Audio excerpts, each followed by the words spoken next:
This is Hannibal here from the Hannibal TV on YouTube with none other than the UFO Tarheel himself.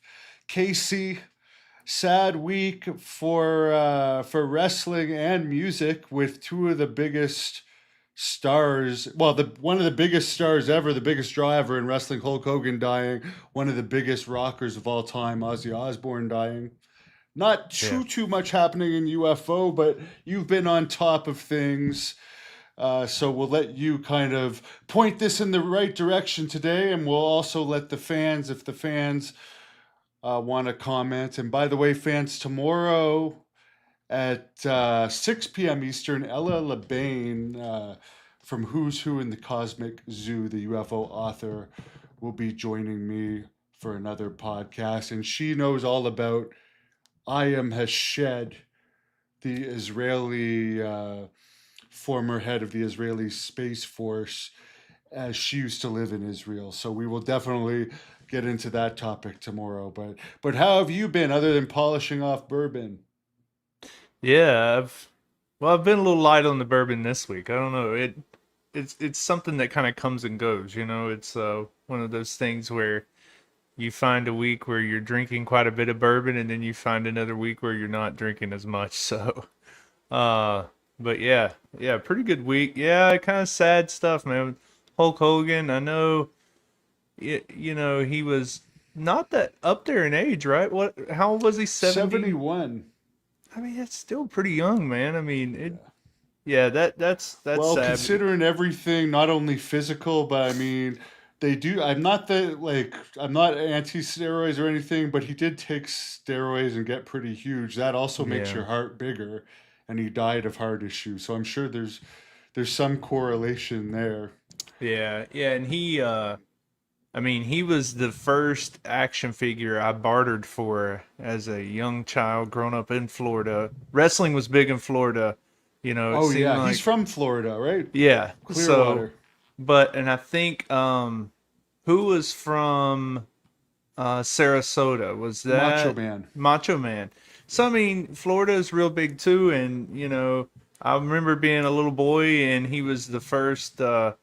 I had a couple action figures I could trade, and I saw a buddy who had the really big Hulk Hogan one. This was the action figures back in the '80s that they When didn't they were move their. rubber. Yeah, the big rubber Yeah. ones, right? They're like this big, and they Yeah. weigh a ton. Where you could And throw them at your friends if they got mad at you, then they'd actually do damage and you'd get in trouble. yeah, and so I mean, Hulk, I have a lot of sentimental value there because he was one of my favorites, obviously growing up. So, but yeah, no, I mean, there's been some interesting stuff in the news this week. We can definitely kick it right off for fans, and let's just, One thing I'll just ask you, and I will get into the UFO right away, but for Ric Flair, since he's from Charlotte, 76, 5 years older than Hulk, also a life of partying. He at one point was saying his cancer was melanoma, but he posted a picture this week full of his body cut up, and he said it's all gone. Are you familiar with the differences in cancer for the melanoma type? Can you get that cut out? yeah, I know people very specifically that's had the spots and then they have it removed. And they go to these places just like that in Charlotte, a specialist that can cut those areas out.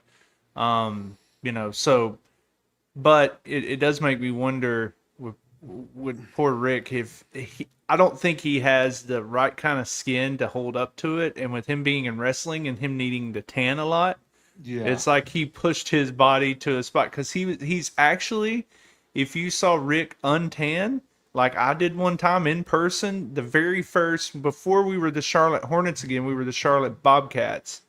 And Rick was there for the very first Charlotte Bobcats season one opening game. And I remember him walking on the court, and the guy was white. He's pale white. He is not a tan, dark skinned guy. So I just Hmm. wonder if maybe he just pushed his skin a little too far.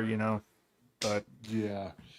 He might need to talk to Gary Nolan, who's an expert in cancer and apparently, as we talked about a bit last week, has been dealing with the various government people who have had contact with UFOs related to cancer they may have developed. Yeah. Yeah, and he does a lot of cancer research. And he's been in Um, hot water for saying some of that stuff public, apparently. yeah, because I guess he's saying that the CIA approached him to help look into some of those situations, and situations of like Havana syndrome and things like that, which I think is cool. Um, I did see one interesting photo pop up this week. I don't know what fans think about this, or Hannibal, maybe you want to weigh in too, but yeah, what's our thoughts on this? So this is supposed to be a photo shared by Stephen Greer of two gray aliens that happen to materialize and show up at a CE5 event. What do you see? Why does it look like it's from the 1920s? I Is my don't know. question. What the hell I kind of camera is he using? Those ones with it like pull outs that are brown I to don't take this know. picture? I have no clue. Honestly, I mean, um, I see. It looks like a shadow figure. What are maybe you could describe to us what's in it, because this is my first time seeing it, but it well, looks normally like at these, okay, so have you ever watched or seen how they set up a Dr. Greer CE5 event? yes. Yeah, so they're kind of sitting around in the folded chairs, right? And it's kind of like a kumbaya deal, and there's usually a fire going, and they get into, a trance-like state, and then that's where, for those of you that don't know, CE5 is essentially just where you are geolocating yourself on Earth, through your mind to any passerbys in the cosmos. So you start out very broad. You're just looking down on Earth, imagining that you're looking down on Earth in your mind, and you're meditating, and that sends your signal out.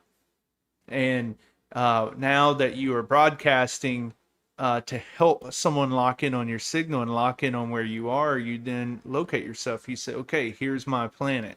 And then you zoom in. Here's my area of that planet. And then you zoom in a little further. And here's where I am on that continent. You zoom in a little further. And here's the state I'm in on that continent, or the specific location. And you keep getting more narrow, and then apparently you're supposed to be able to guide anyone into actually where your location is. I'm not saying this works, I'm just telling you how it's explained. But apparently this was a photo. I just thought it was interesting because he always shares this other photo of where he says an alien came by a CE5 event, and it looks like an alien that's like doing some kind of like back kick thing or something. It looks very weird every time they show it, but I thought this was interesting. I didn't know if fans had seen this one, so I thought I would share it. I mean, But all I see really, there could be other things, but I see a shadow figure near the right and a mhm. black and white photo, which I don't. Did you explain? Did I miss something? Why it's in black and white? And Oh, it, now that I don't know, so I haven't dug into the photo other than, when I zoom in the best I can, I see an outline here of some black, an outline here of some black, and then there's like a very small back black slit right here. And then the head's very big, and then over here you can make out one of those. But this one right here on the right, you can definitely make out two black circular ovals and then a small black slit right here. So a lot of people are saying it looks just like, oh, I see. So that's a human standing down, and you're seeing the aliens in the smoke. yeah, and well, and some people are saying it kind of resembles the Skinny Bob video that we shared last week. And Skinny Bob had that massive head too, right? So, and he was in some kind of like weird like jumpsuit looking thing. So, it's interesting. I thought I would share that just to see what fans thought about it. If they, because it is one that popped up on the scene.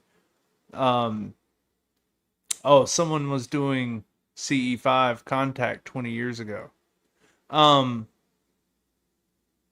yeah, and I'm not saying it isn't real or is. I mean, I definitely think that there are some people who can get into a meditative state to where, you can definitely tap into other areas of the mind that you don't realize.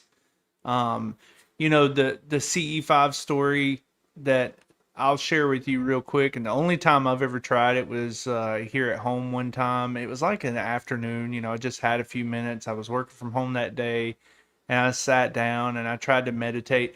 The only thing that happened to me that was weird during the time was I don't meditate. I'm not that guy. My mouth is always running, as my wife would tell you. And my wife actually made me the beautiful painting behind me here. That's a UFO over like a campsite thing. That's pretty cool. Yeah. Yeah, Uh, well, the that glare is is kind of, cool. She painted that? yeah, yeah. So it's got like a Wow. UFO over a little campsite deal. Um, Nice. but I'm sitting there and I'm meditating, and then the only thing that happened to me was, I just remember getting like a loud buzzing in my ears, and I thought that was weird because it was completely silent where I was doing this, and I just remember getting like almost like getting locked in a signal or something. So I did think that was weird. But I didn't experience anything, and I'm probably not going to be the best CE5 type person because I don't think I could ever calm my mind enough to let it go somewhere. But yeah. So interesting photo though. I thought that'd be Yeah. cool for us to I check mean, out. I do see something in the smoke there. I mean, I don't know. I just wonder with how close Greer claims to be through his contacts, how that, after doing it for this many decades, how that is still the best he can do. Because it seems like if he's that great at summoning them, he should be able to do better than a black and white picture that looks like it's literally from the 1930s. But Yeah, and that's the common thing. And actually, he's in some legal stuff, right? Greer is. I think he's like trying to sue one of the media companies he got in bed with, and hmm, he's he. I saw a passing note or something where someone said, "Wow, Greer's out looking for money again." And apparently, if you read the note he had put out, there was some media company he was working with, and he's going to have to go into arbitration with them or something, and wanted to know if fans could help him raise some more money. So apparently he's in I some. doubt he needs that much money considering the success of his Stephen Greer brand. Yeah. Between the films that his movies do make money, and they're on all types of platforms. He's got books out. He's got a successful channel that's just him. It's not like he's has to like pay people to make money off of it or anything. Yeah, you wouldn't think so, but Gaia, I can tell you, Gaia does pay people. They've paid me to use some footage, and hey, they actually paid.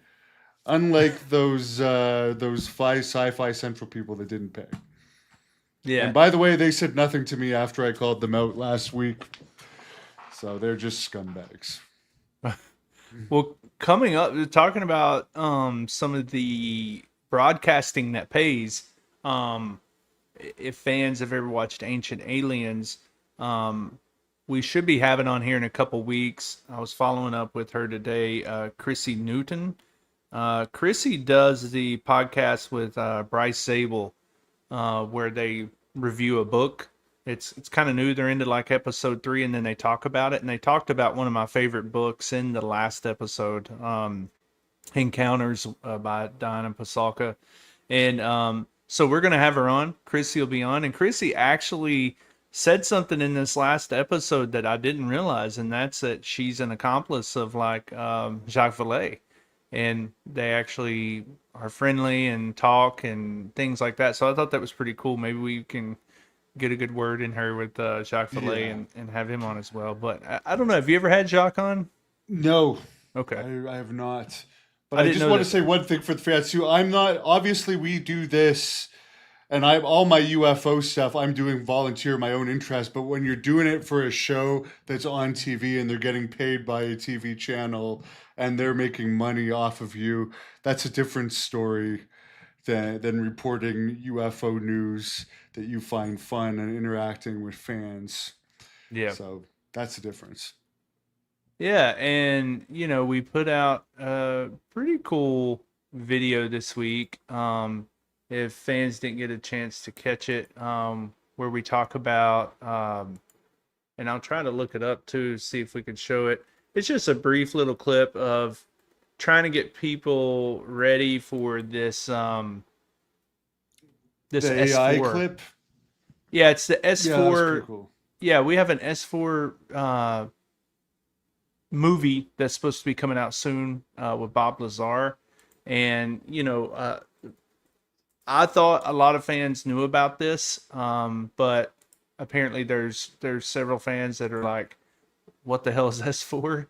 So I get it. It's not very common. So let me share my screen. We'll show that, and then we'll also kind of give fans an idea, because I've been promising and teasing this the last couple times you and I've been on, is saying, "Hey, yeah, we'll catch some people up before that movie." But yeah, here's one that we shared, and this was just like a reenactment. And fans subscribe to the Hannibal TV UAP channel, Yeah, by the way, right here. UFO channel, because that's just UFO content that we're going to put on there, including extra videos like this. Yeah, yeah.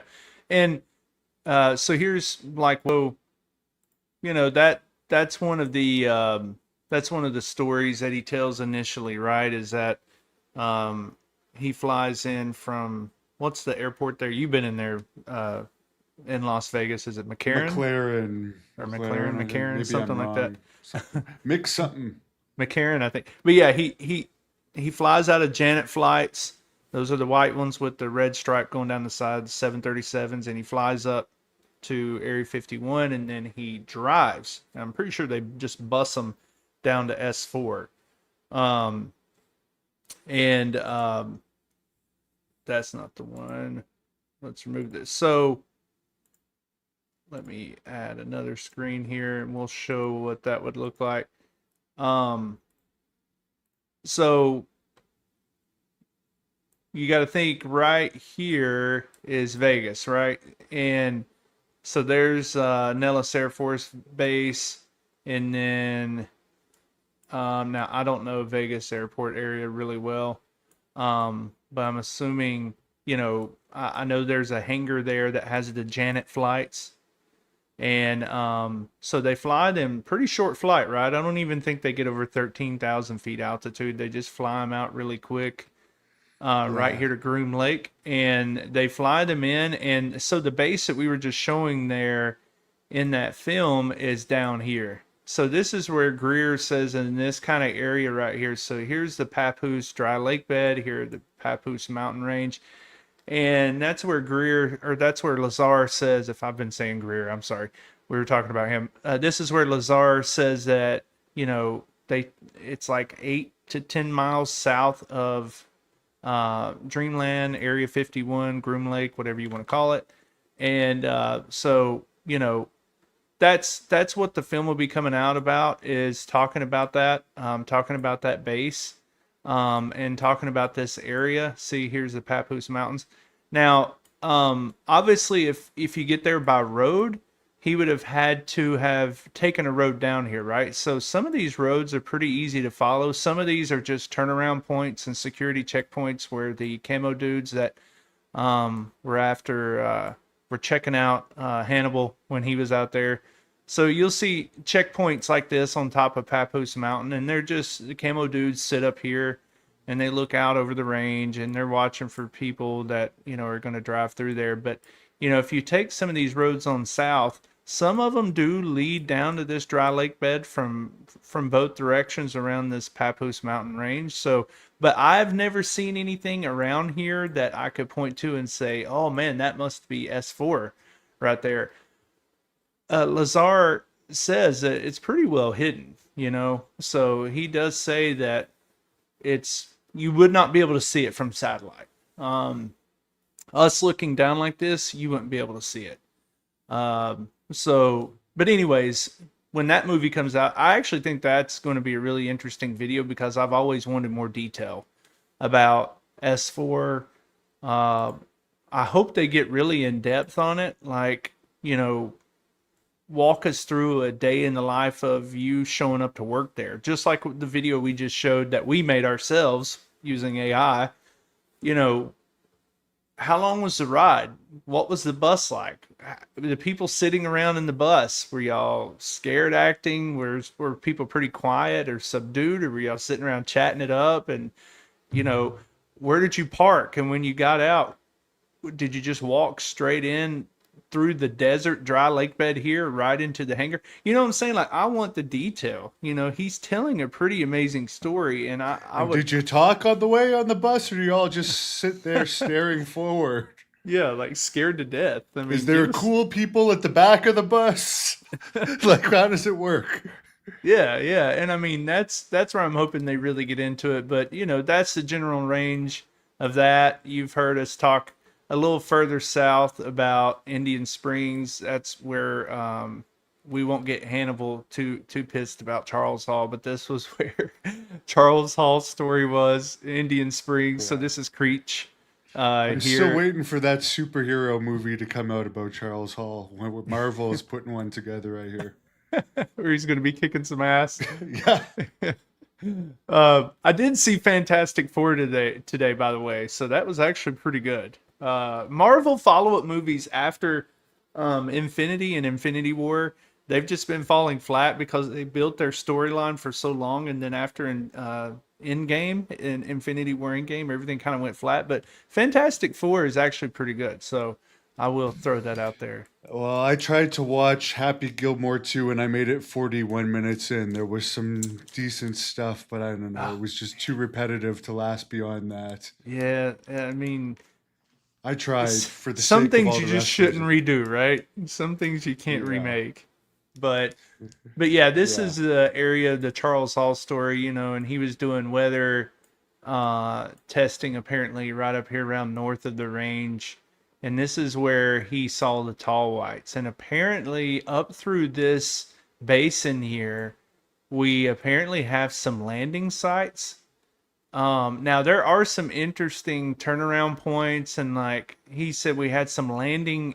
I mean, it's almost like a place where the tall whites would come in and land, and it's like a tall white reception area. Essentially, is up here north, but you have to understand too, they were doing a lot of bombing and range testing up here too. So any turnaround you see or any like little cul-de-sac looking thing, it probably has to do something with weaponry and them testing something up here. Because, as you go further north, that's where you start getting into nothing but um, the all the test sites, right? And you start seeing all the craters. Now, I do know someone who is working over in the test range, walking down into these. His job right now is to walk into these craters and do readings, fallout readings, to see if there's still nuclear or if they're what the radiation levels are coming out of these. And you could see how many we popped up through there. Uh, I mean, the whole Earth there for. I mean, look how many. I don't know if fans have ever realized that, but that's what you're dealing with out there in this area. So what So causes those? this is our testing. This is our bomb testing. Oh, So these are really? Wow. craters. Yeah, these are craters caused by all the testing that we did out there. And again, and I know someone.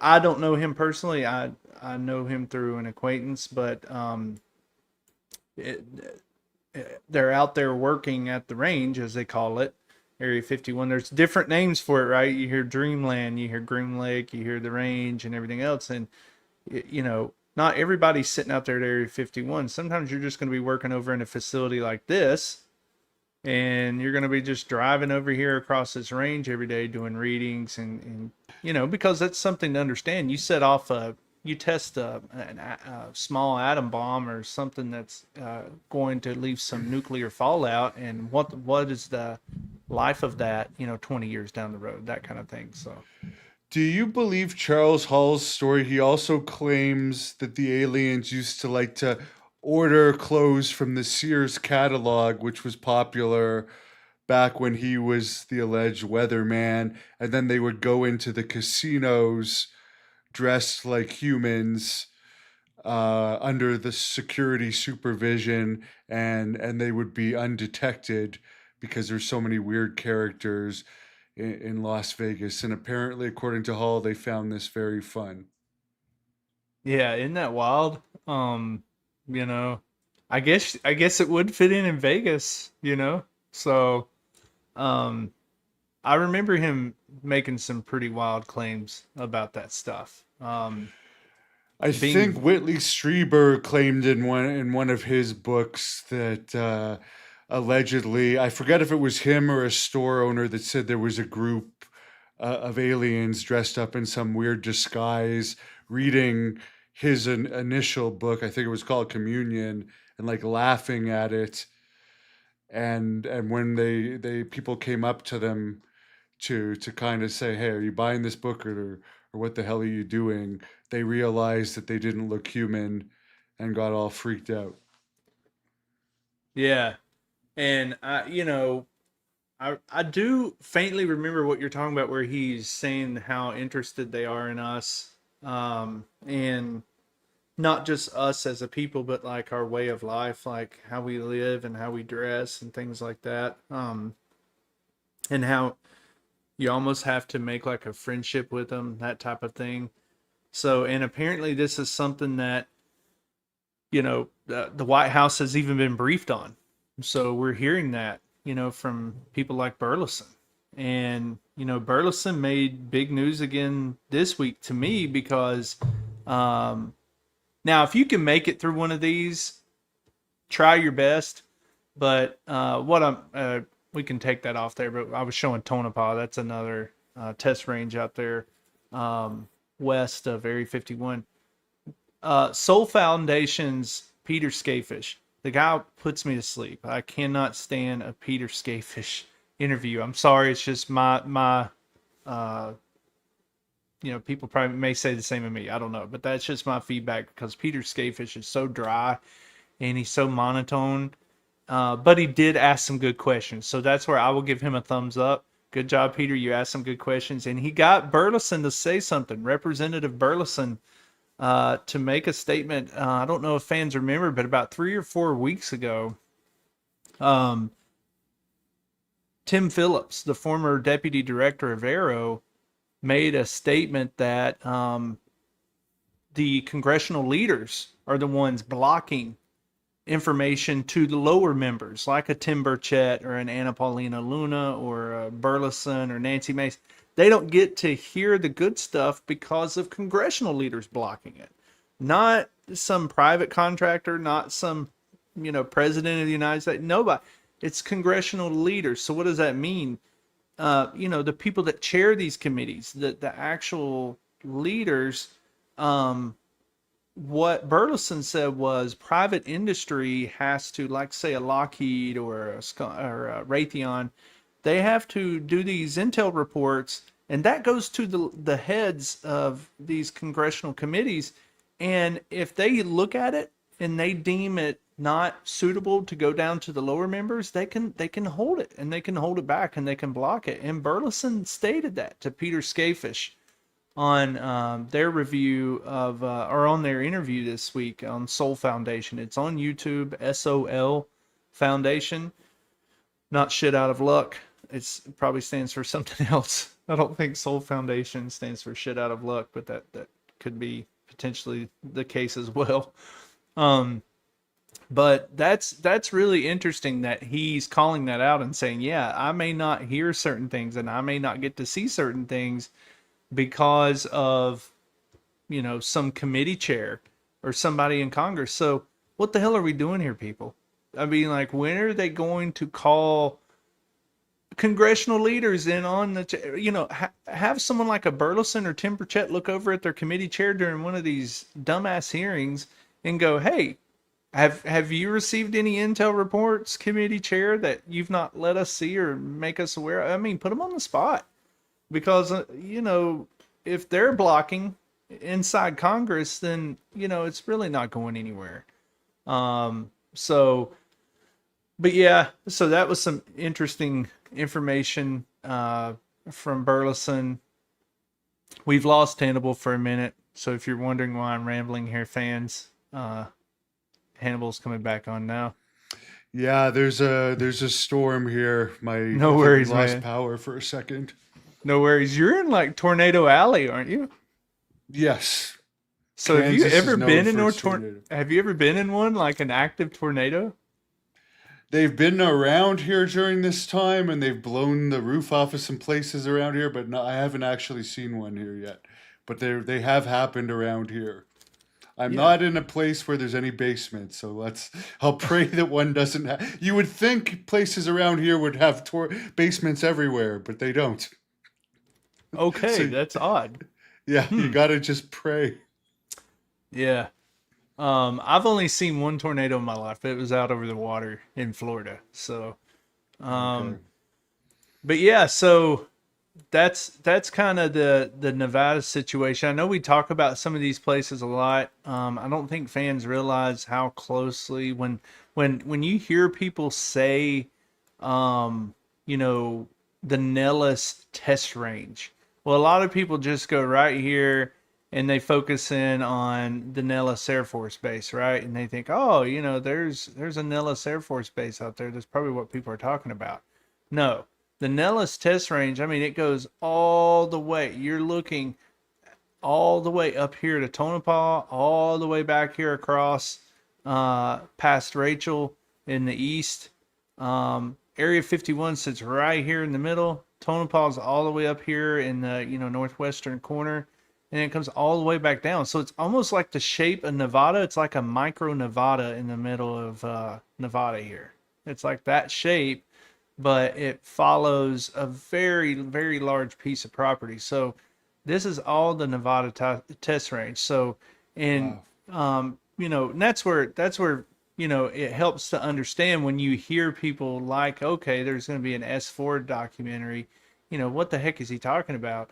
That's what he's talking about. And who knows where that place could have been hidden? A lot of people say maybe he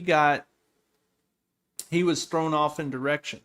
So, if he was here at Groom Lake and, he thought he was going, I'm sorry to be zooming out so bad. My mouse is doing some crazy stuff.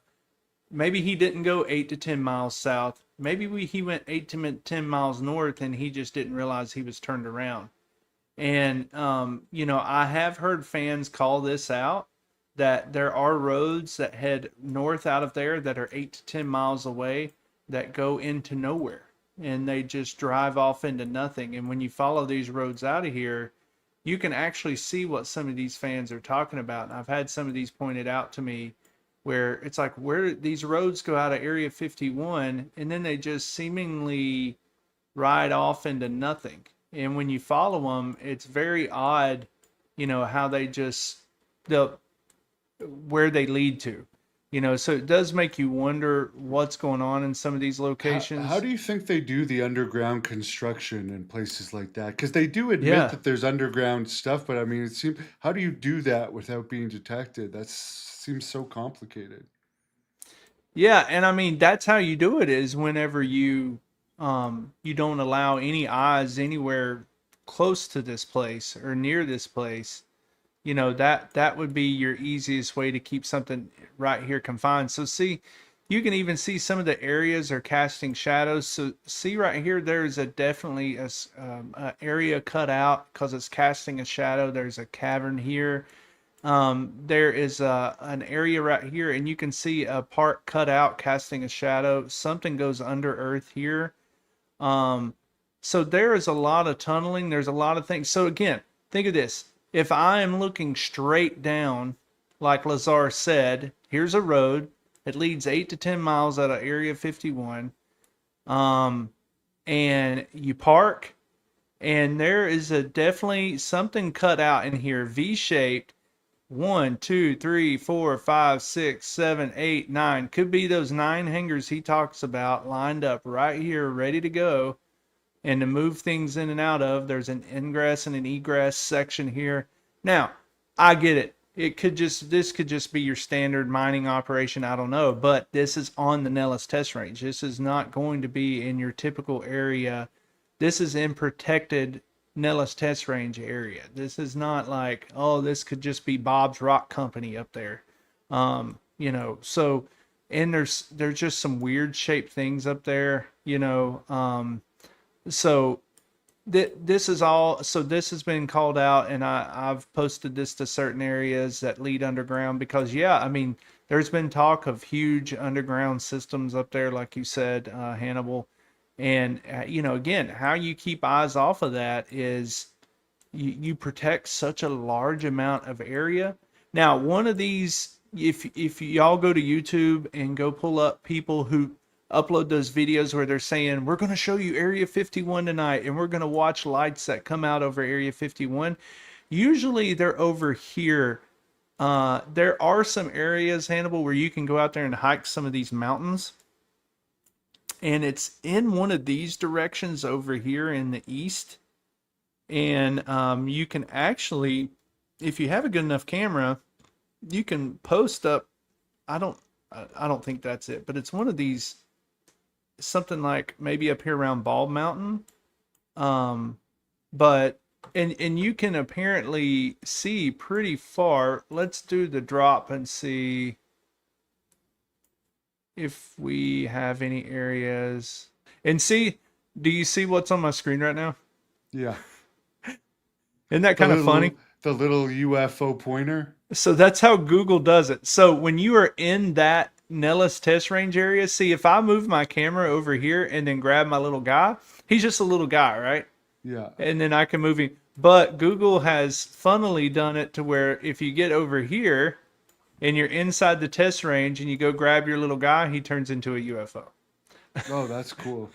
So you know you're in the right place. Yeah, yeah. Someone says they might dig from over at Fort McDermott. So there is numerous forts around there. I do recall that, Absolutely. or bases around that area. And 100%. And it absolutely could just be a normal operation. There's a drone launching base too, I seem to recall from my drive out there. One specifically to launch very large drones to countries where we're doing operations. But there's supposed to be a place where you can go out here in the east. And right now it is not triggering me where it is.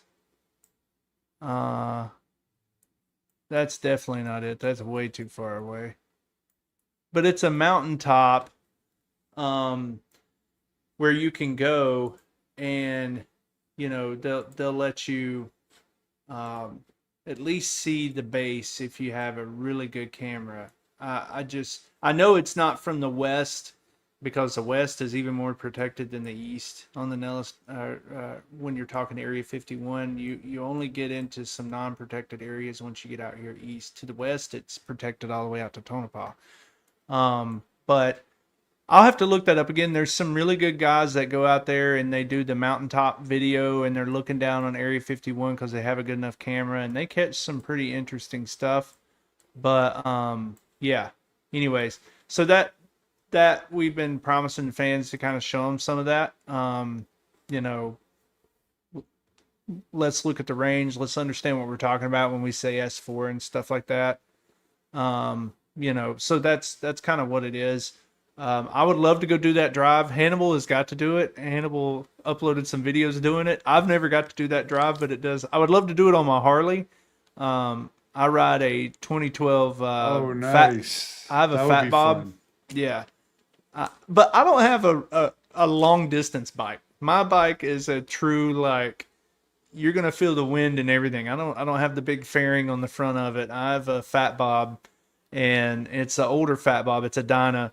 So, you know, you feel the road when you're on my Dyna, but you know, I would love to be out there because, you know, it's a perfect road for being on a motorcycle. Charlotte is not a fun place for a motorcycle right now. I got to tell you, because these don't hit any of the stray cows running around everywhere up there. I don't know if the Harley would win that.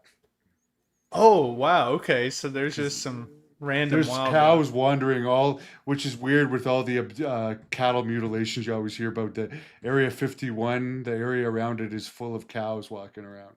Oh my gosh. Yeah. No, that wouldn't be fun.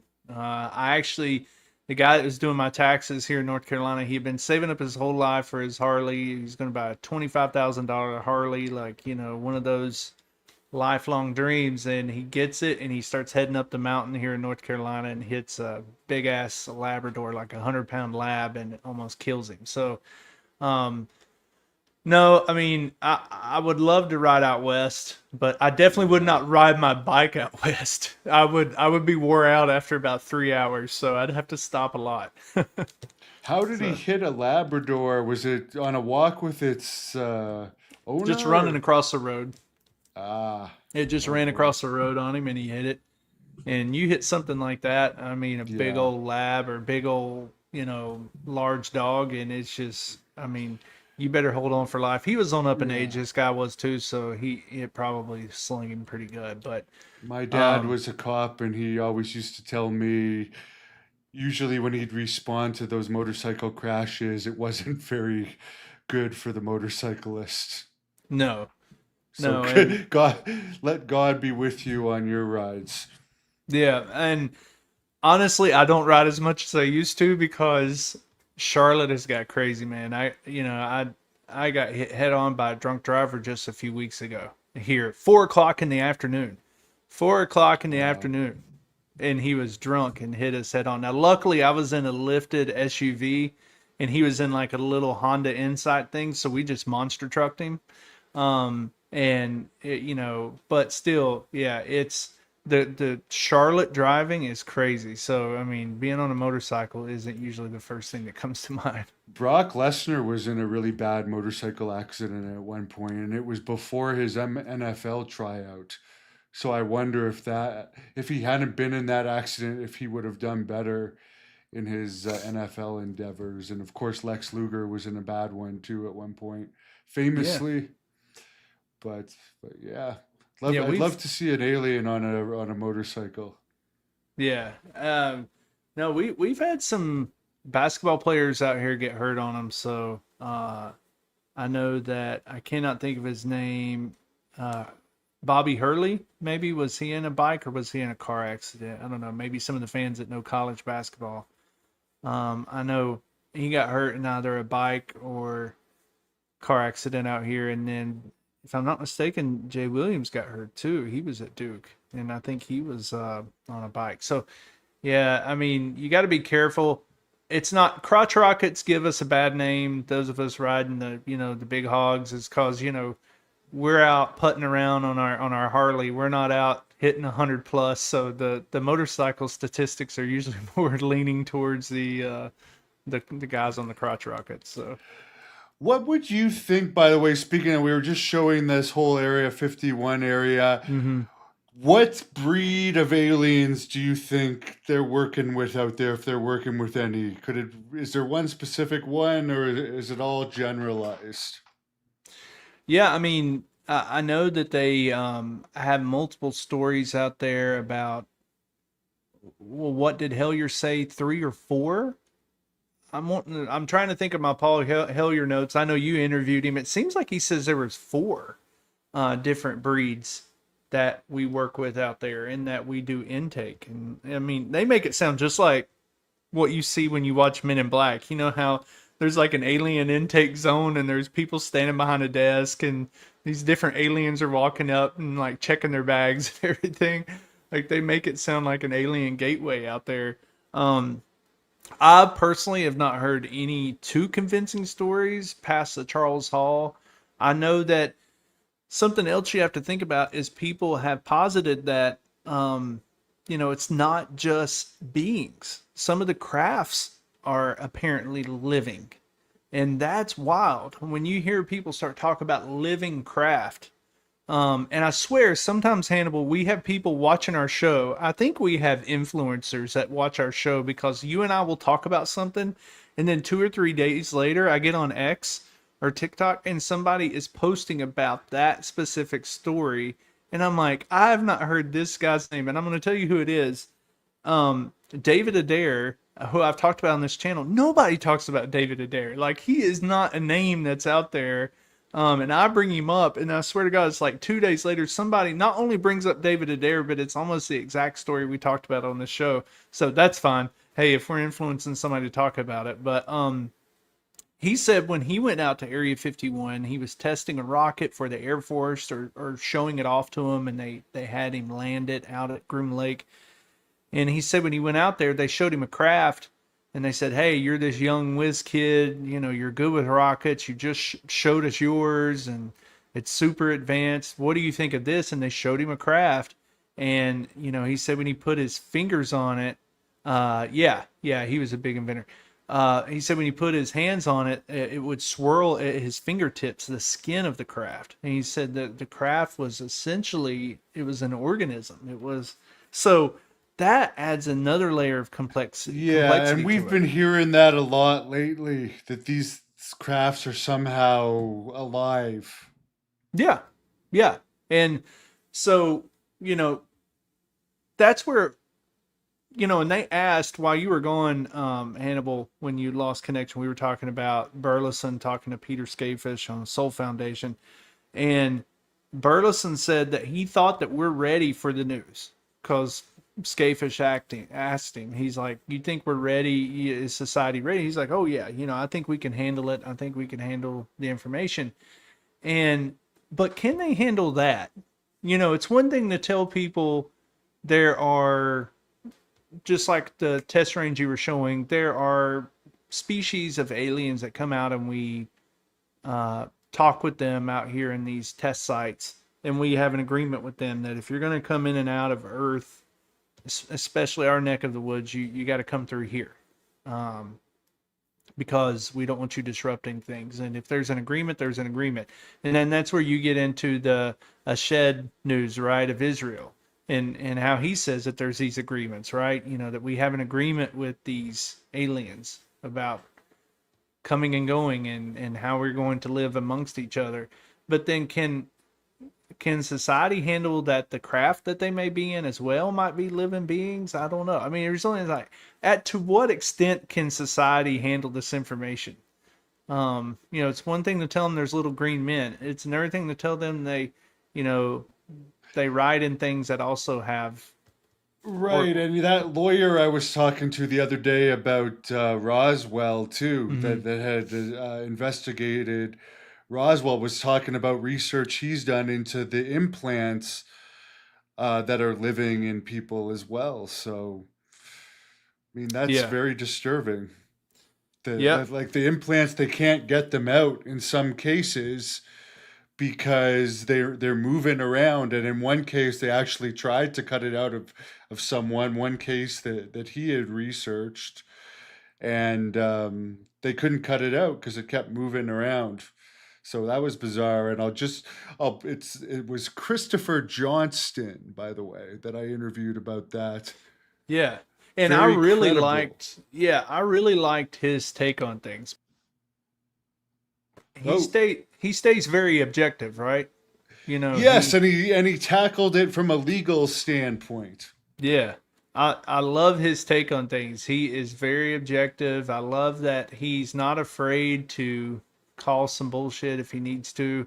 Like how he said his things about Elizondo, hey man, you know, Yeah, maybe if he somebody, almost hinted that Elizondo is a disinformation agent without yeah. saying it. Well, and he's pretty much saying he understands the sentiment. When people think Elizondo is disinformation, he understands the sentiment because who is handed a photo as they walk into a hearing on the biggest stage, and then they show the photo without even vetting it? Lou Elizondo does. But that's amateur work. Let's just be honest. Sorry, Lou, if you're watching, doubt you are, but if you are, that's amateur work, right? You don't, you fully vet something first before you go show it to Congress, and you can't get off on the, but we've not been seeing Elizondo much, so he has, as Burleson said, it sounds like he has taken a back seat for a while. Yeah. Well, didn't they release him from the UFO Disclosure Fund, and now he's like, okay, I better go away for a while. Yeah, I don't know where he is. I do know that things are getting weird there for a while, man. It was one of the fans put on X a while back. I guess it was on Corbell's Tubi episode, and it was weird, man. I don't know if you can Google that, but if you can Google Elizondo Corbell hug or something and see if you get something. That was weird. Oh, well, I've covered that. Oh, was that them making up or the confrontation they had? Making up, making out. I don't know. It Yeah, got really because they're weird. definitely what they downplayed it, but and we talked about this before. I think like there was a like almost he brushed Corbell off, like Oh, visibly brushed him off, and I then know they what you're made a talking big about. deal. Yeah, then they made a big deal that, oh no, we're friends. Blah blah blah blah blah. Nothing happened there, but it's like it's clear you weren't friends that day. Yeah, no, you're talking the aftermath of that hearing, Yeah. and this was before the hearing. He's sitting there with two or three people. He's sitting there, I think, with like the Area 52 guy and his podcast, and Jesse Michaels and Corbell, and then Lou Elizondo walks up and they hug for like ever.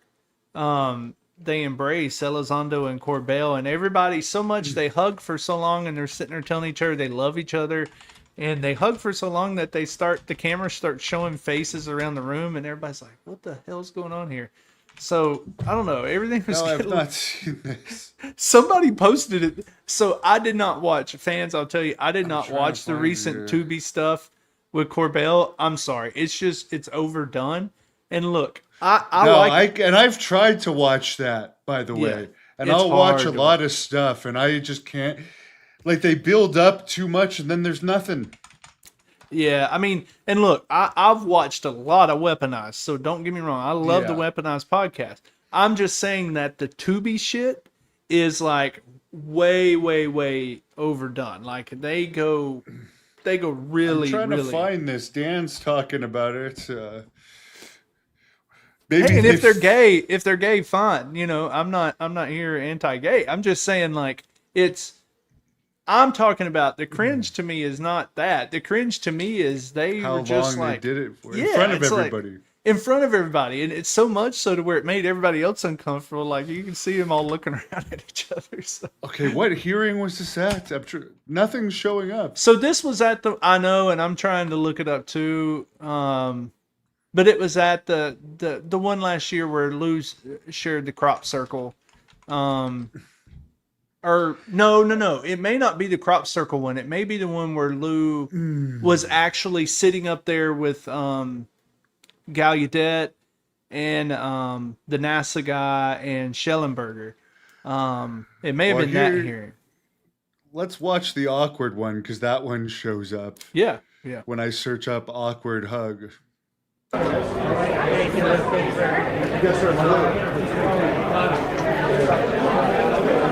So there's the Greer guy in black. So the guy in all black is the Greer documentary guy right there.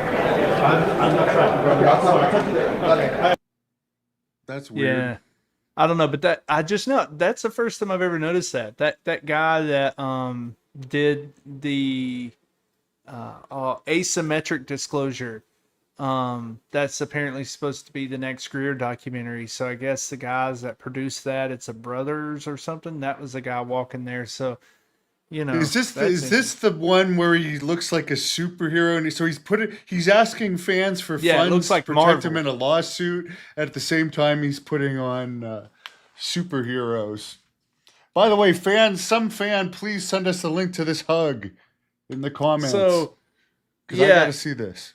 yeah, it's really weird. If I could search it on X, man, I wish I would have bookmarked that. But it was really weird. I'm looking through some of the pages right now as we talk. If I find it, we'll bring it up. But yeah, it was a super long, weird hug between these two, weird embrace. But Corbell continues to be right there.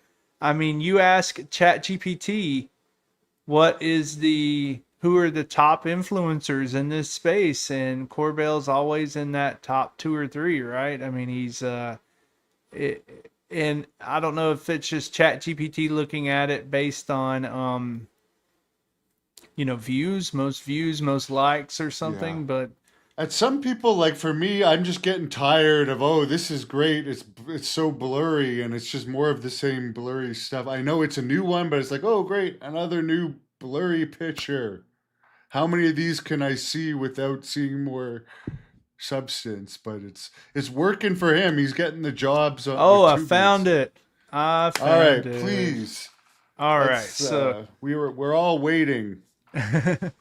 so let me see if I can share it to my screen here. You guys are gonna love this. Let's see. But yeah, Share. definitely Elizondo. Since the time that his book came out, when he was riding the top of the mountain there, I mean, he's lost a lot of credibility. So I'm gonna Okay, try so to. this is a full hug here. I'm gonna try to go full screen. This is an embrace. Can you see this? Yes. All right, here we go. But you just, yeah, I fucking love you, and you told the truth, and you did so great. Yeah, I fucking love you. Is that a kiss? I love you. Did so great. You, Jesus Christ. Bunch of people didn't, but you Jesus did. Christ, what's he talking about? No, shut up with that bullshit. Lou, go fucking own it, bro. Did he I tell love you. somebody to shut up with that bullshit about Jesus Yeah, Christ? I That's fucking love you, blasphemy. and you told the truth, and you did so Oh. great. You, Jesus Christ. Bunch of people didn't, but you did. I owe a lot of this to you, so No, shut up with that bullshit. Lou, go fucking own it, bro. I love you. I hate when Jeremy Corbell tries to look you. cool. I love you. Because to me, he's not cool.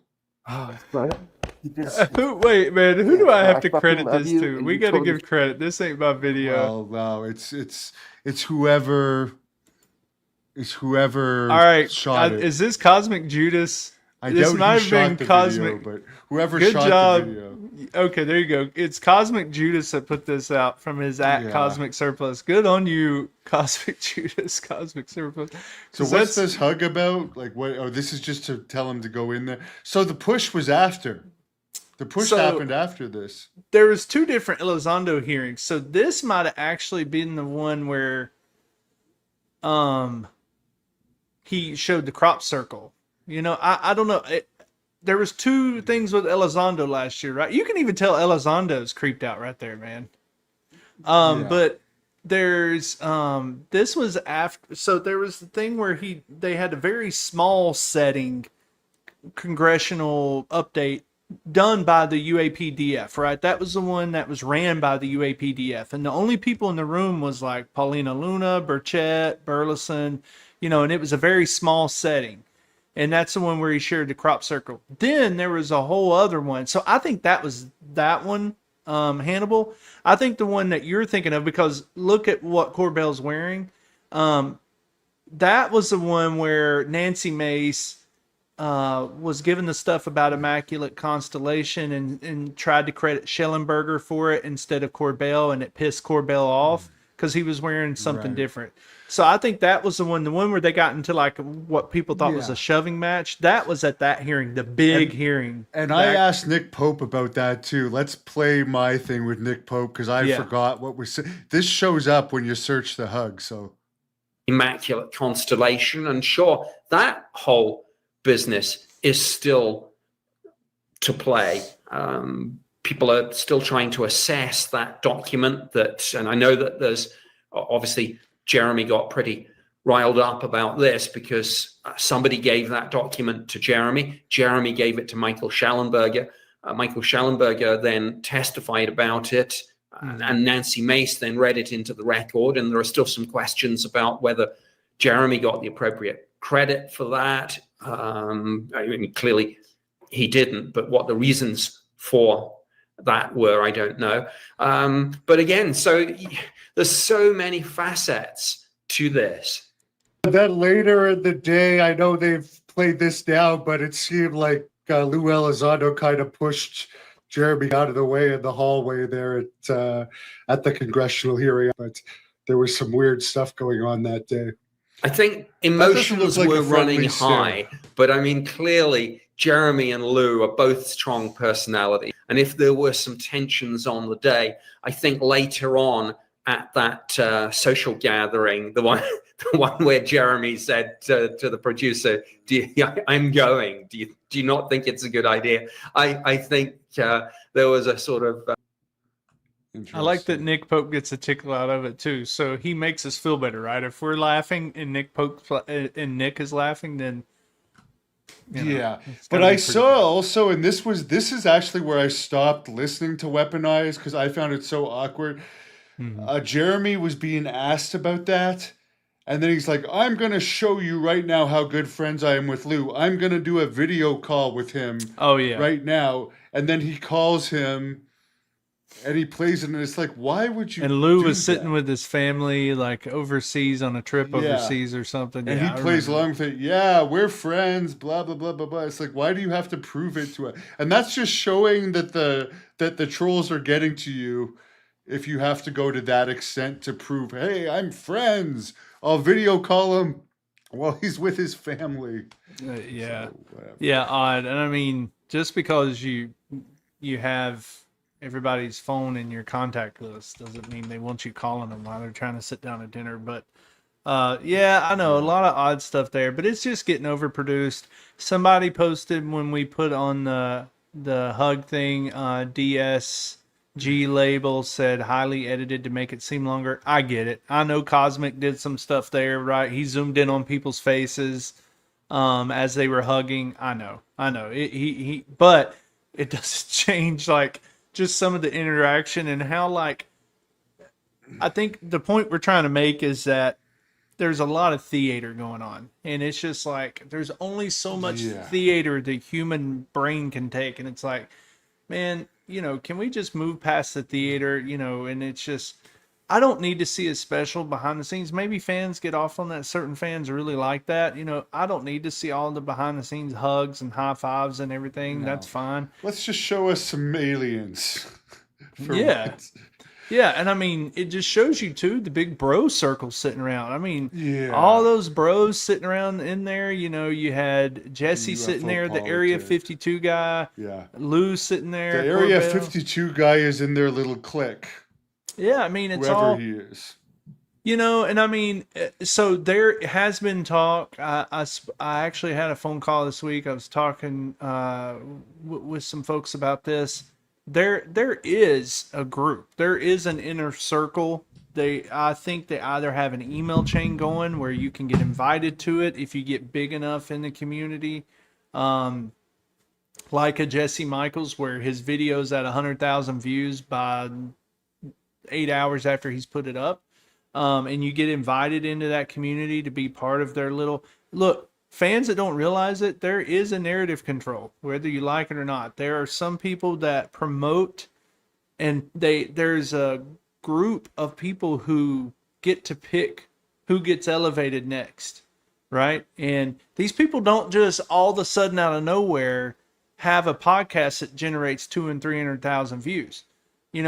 If Hannibal was to go build a cool looking set like the Area 52 guy, and then all of a sudden he's got 200,000 views just because he built a cool looking set, or because all of a sudden he has access to people. Well, Hannibal's had access to people. He's had a lot of access to people. So you see what I'm saying? It's like, so why is this guy's message getting elevated over this guy? Well, and the big guests I've had have done well. I have some over 1 million views with the bigger guests. Oh, yeah. But it's But you did harder that to on your own. access some of them. It's harder to access some of them. And yeah, they're not given to me. Yeah, There's- you they're did it on definitely your. a good old boys crew up there that keep it within. But as I'm saying, with that Area 52 guy, how did he get all the top guys so fast? Right, and there is this inner circle. It's a there's a picker and chooser thing going on. I'm happy to be on the outside of that. I will always be. If I got an email today and I promise you this, and they said, hey, they won't do this, but hey, UFO Tarheel, we want you to be part of this email chain, and it's to keep you on the inner loop. No, I don't want to be part of that because this is not my job. This is not my full-time job. This is just for fun, and I want it to stay that way. Those people are getting too serious, and I don't want to be part of the echo chamber. That's one thing that I always preach against is getting inside the UFO echo chamber. I do not. Everybody says, did you see Lou Elizondo on this? Hell no, I didn't see him on this. I mean, he's already done 15 interviews within the last 2 weeks. I didn't watch all 15 of them. I don't need to. So I think that's where it's like, I do not want to get stuck inside an echo chamber because I'm inside of a narrative control group. I want to be able to look on the outside and call bullshit when I see it.